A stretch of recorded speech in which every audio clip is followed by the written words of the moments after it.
Виновен и нема оправдување, вели Залфа, роднина на еден од напаѓачите. Бруталното тепање на девојката од Штип ги згрози и семејствата на двајцата момци. Тој ни најмалку за оправдување, он е виновен. Голема вина е тоа што го е направил. Меѓутоа сега ќе си ја носи одговорноста сам.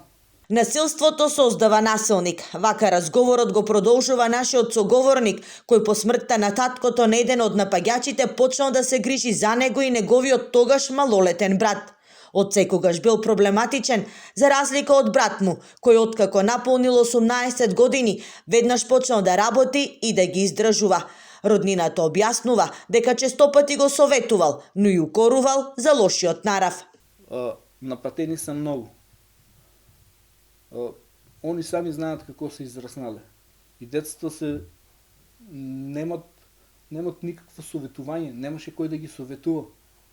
Те на што дојде сега до овај степен, од тоа се доваѓа. Ја посетивме и куќата на тепаната девојка. Дома беше само мајка и незината ќерка била повикана на разговор во Центарот за социјални работи. Не сака да зборува пред камера, вели притисокот од јавноста е голем. Со еден од тепачите биле другари од деца, живеат во иста населба, а постариот и бил поранешно момче. Раскажува дека се случило после празникот Свети Стефан. Сите тројца биле на гости кај заеднички пријател.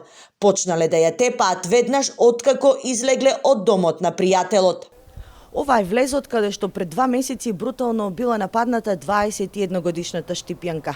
Интересно е тоа што, иако нападот се случувал во сред бел ден, од соседите никој ниту слушнал, ниту пак видел нешто.